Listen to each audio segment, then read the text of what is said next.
Hello everyone, this is Yogita and you are watching English Finishing school.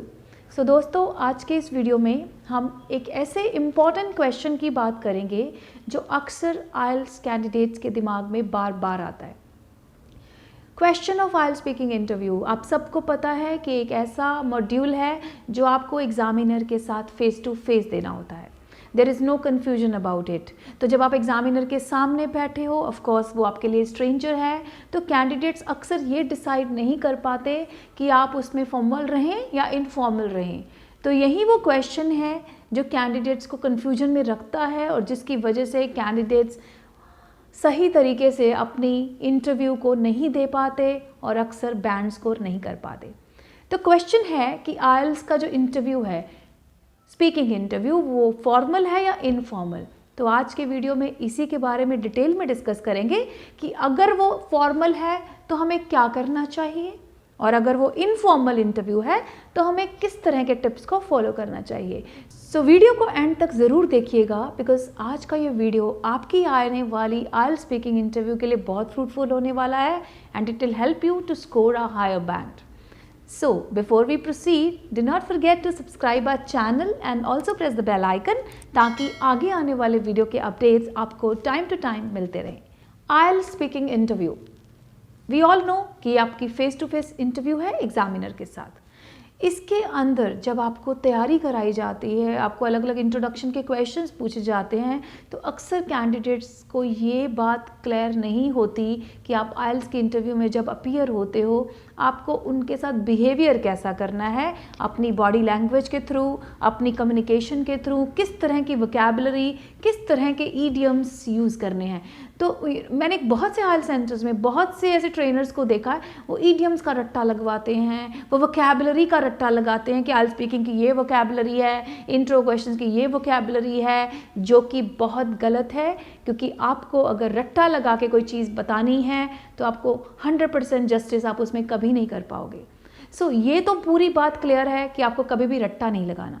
और दूसरी बात आती है फॉर्मल या इनफॉर्मल की। तो आइल्स की जो इंटरव्यू है it is totally and 100% informal. तो फॉर्मेलिटी का तो सवाल ही नहीं उठता, बिकॉज अगर आप किसी जॉब इंटरव्यू में जा रहे हो या कोई ऐसी इंटरव्यू में जहाँ पे आप किसी स्ट्रेंजर को भी मिल रहे हो, तो अक्सर आपको बोला जाता है कि फॉर्मेलिटी प्ले कीजिए, यानी कि कुछ फॉर्मल वर्ड्स आप आम भाषा में, जो आम जिंदगी में जो शब्द बोलते हो, शायद आप फॉर्मल इंटरव्यू में वो नहीं बोलते। लेकिन आइल्स इंटरव्यू के क्वेश्चंस जब आपने देखे होंगे तो अक्सर वो क्वेश्चंस भी ऐसे होते हैं जो कि इनफॉर्मल होते हैं। For example, what kind of food do you like. So of course ये ऐसा क्वेश्चन है जो फॉर्मल इंटरव्यू में कभी नहीं पूछा जाता। सो क्वेश्चंस जब इनफॉर्मल हैं तो उनका आंसर तो ऑटोमेटिकली इनफॉर्मल टोन और इनफॉर्मल एक्सप्रेशंस के साथ होगा।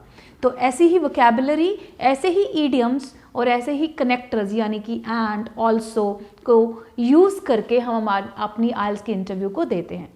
सो बात करते हैं आइल्स इंटरव्यू के 3 पार्ट्स की, किस तरह से हमने उन पार्ट्स को इनफॉर्मली जस्टिफाई करना है और नेचुरली बोलकर अपने स्कोर को अटेन करना है। पार्ट 1 यानी कि introduction questions.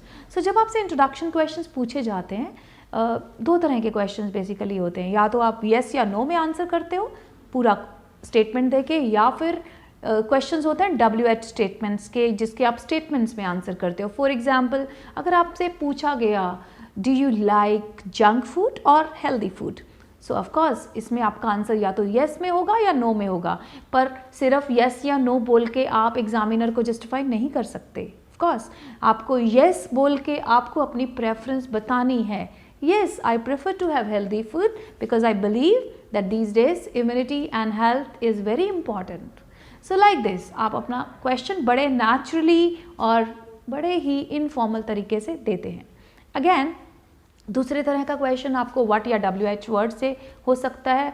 What do you prefer to have as a part of your breakfast? Of course, you can say I like to have sandwiches most of the time.